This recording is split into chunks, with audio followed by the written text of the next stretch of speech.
Hello and welcome to another episode of Forkful of Noodles. I am Krish Mohan.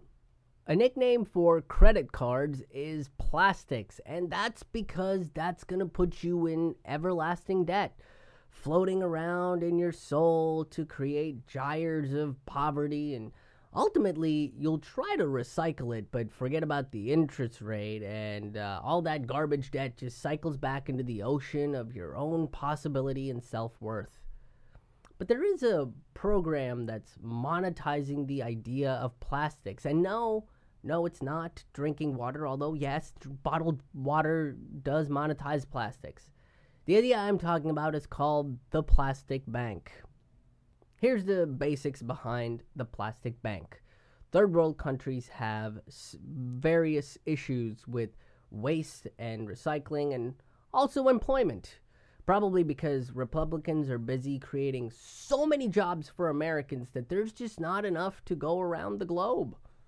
David Katz, a Canadian, is utilizing the waste problem to have people in third world countries to pick up plastics from their beaches and waterways before it gets into the ocean and pay them for it. The world's first organization to monetize plastic waste.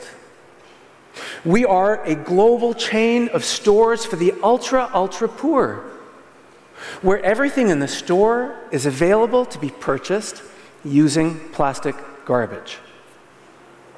And we offer school tuition, medical insurance, communications, power, sustainable cooking fuel, high-efficiency stoves,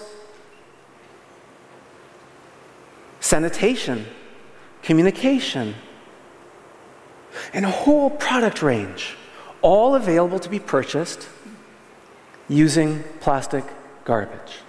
This allows folks to pay bills, get sustainable cooking oils, charge their phones, pay for schools, and so much more, right? But this seems great, doesn't it? Okay, so here is proof that when you combine two negatives, it doesn't make a positive all the time. The words plastic and bank shouldn't really be in the same sentence together, and here's why. The company that has taken the most interest in this project is Shell. Yes, the company with the most ironic name, considering a shell is supposed to protect things, and this company is actively removing protections like a frat boy trying to get his dick wet and just saying he's got a condom on. Well, Shell is supporting the plastic bank, and by supporting the plastic bank, they are able to pay the collectors and make sure that they get the right money for the plastic. So it's really improving their situation at home. I really enjoyed interacting with the people and seeing the benefits they were having, exchanging smiles and fist pumps. Just happy people that are willing to make a change.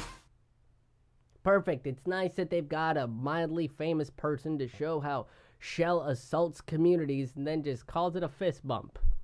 Shell has decided to invest in the plastic bank to help these third world countries because we've turned waste collection into a monetary system.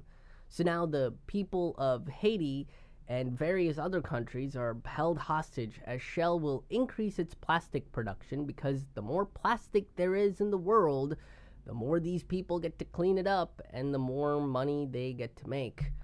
Proving again that when you mix a noble cause to capitalism, it just grinds it up into shit so that it can burn it. And it does not care about the smell or even if it's vegan. Shell and ExxonMobil have said that they will be increasing their plastic production by 40% in the next decade. And they will leverage these people's employment as a reason to do it. Make the liberal hearts bleed so we can turn that into plastic so the people of Haiti can turn it in for cash. And that's the problem.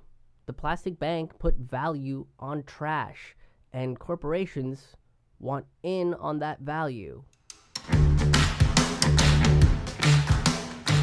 As you can see behind us, that's an element of every school that we went through. So those sacks are put inside the schools, and that's where they dispose of the plastic. And when they're full, we just come and pick them up, weigh it, and give the money to the schools for what they need.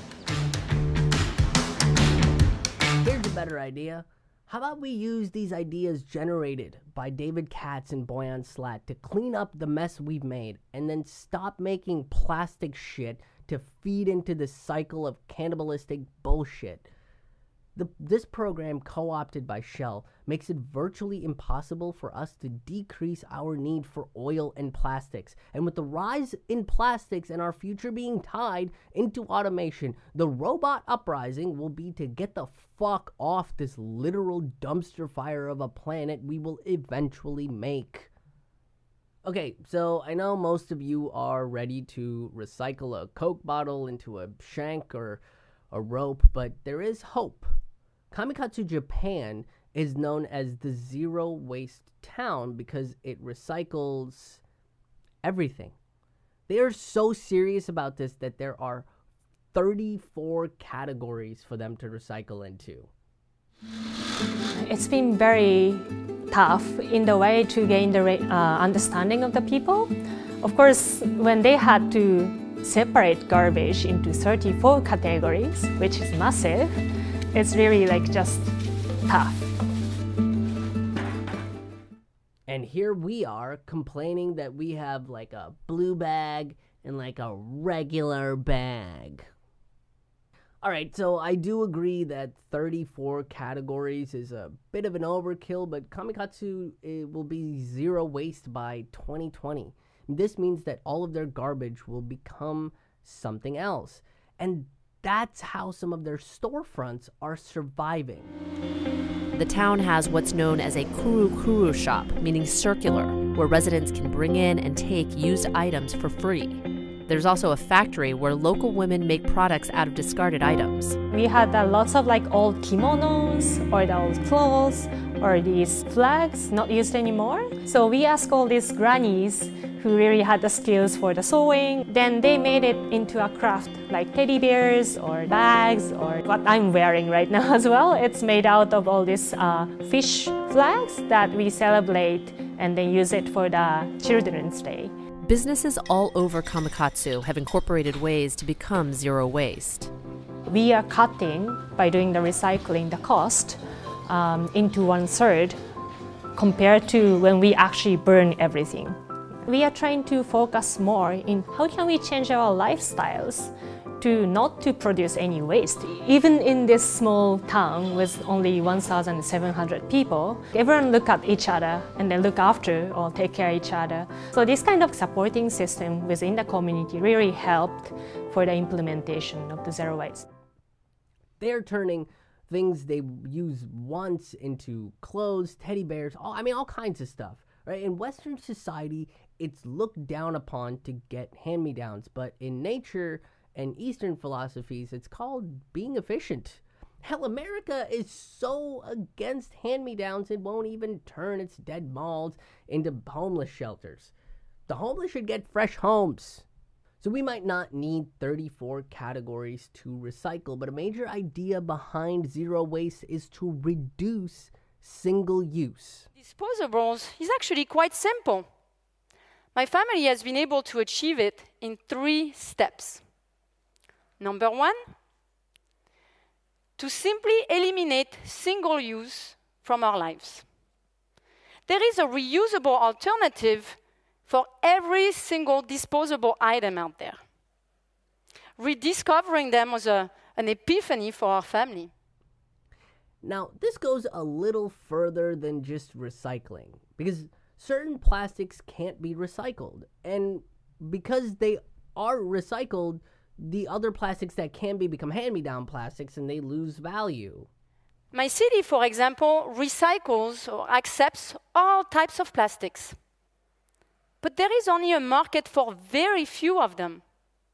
And the few that have the chance of being recycled are turned into a product that will no longer be recyclable. When they take a plastic container and turn it into plastic lumber, that lumber is no longer recyclable. So companies want to make fresh plastic to suffocate our waterways instead of something that your parents used to suffocate the rivers and streams with. They feel like this is the progressive way to murder the planet. This means that instead of using a paper or plastic cup, you use a ceramic one. You buy food in bulk and use your jars. This takes a little bit of an adjustment, but once you do, you'll find out that it's actually not all that hard. The reason why it isn't being pushed forward in our societies is because it's counterintuitive to counterintuitive systems. So it's actually just intuitive. Consumerism is built on the practice that it's convenient and helps ease your life for a little bit, but that's a really selfish practice. Because of your convenience, it means that someone else is cleaning up your trash from their water supply. And it doesn't matter that it's creating jobs. I mean, that person has the right to live a good life where their water doesn't have a plastic bag suffocating the life out of a fish they might have to eat. Look, torment taints all meat. Instead of using the systems that nature essentially handed to us, we rebelled like the whiny teenagers of a species we truly are and created a giant mess.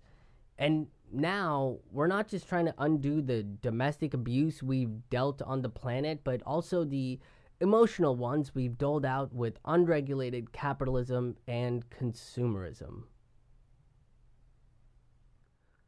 That's been your fork full of noodles for this week. Thank you so much for tuning in. We are doing a little something different with Forkful of Noodles. It's very difficult to produce 30 minutes of content every single week with my touring schedule. So we are breaking up the 30-minute episodes into 3 different parts. The reason for that is because I'm the only employee of this show. I write it, do all the research, film it, and edit it. There's nobody else on staff to do that. So with my touring schedule, it's very hard to produce these shows. So basically, if you want to see the full 30-minute episode before it gets released, which I will be releasing the full 30-minute episodes, you can donate to my Patreon at patreon.com/KrishMohan. If you donate to the Patreon, you will get early access to the full 30-minute episode, probably every other week or every third week, something like that. But basically, after the first part goes out. So that, again, is patreon.com/KrishMohan. So if you enjoyed this episode, if you enjoyed this portion of the show, please share it with your friends or your enemies or whoever you think might enjoy this video. I have live stand-up comedy shows coming up in Baltimore, Maryland, Philadelphia, Pennsylvania, Harrisburg, Pennsylvania, Asheville, North Carolina, Chapel Hill, North Carolina, Chattanooga, Tennessee, and Atlanta, Georgia. To see my entire tour schedule, you can go to ramennoodlescomedy.com. That's RAMAN noodlescomedy.com. There you can get all of my stand-up comedy albums. You can subscribe to our email list and our Bandcamp page. And if you subscribe to the Bandcamp, you get some bonus, exclusive, unreleased stand-up comedy material every single month directly to your inbox. Another way that you can help the show financially is by donating to the Patreon, like I mentioned earlier. So that's patreon.com/KrishMohan. And if you can't donate to financially to the show, that's okay. A great way to help the show is by sharing. Sharing is caring, and it helps independent media reach new audiences and grow a little bit bigger. That always helps. You can follow us on various different social platforms. Hit the subscribe and the like button below. And thank you so much, and we will see you on the road.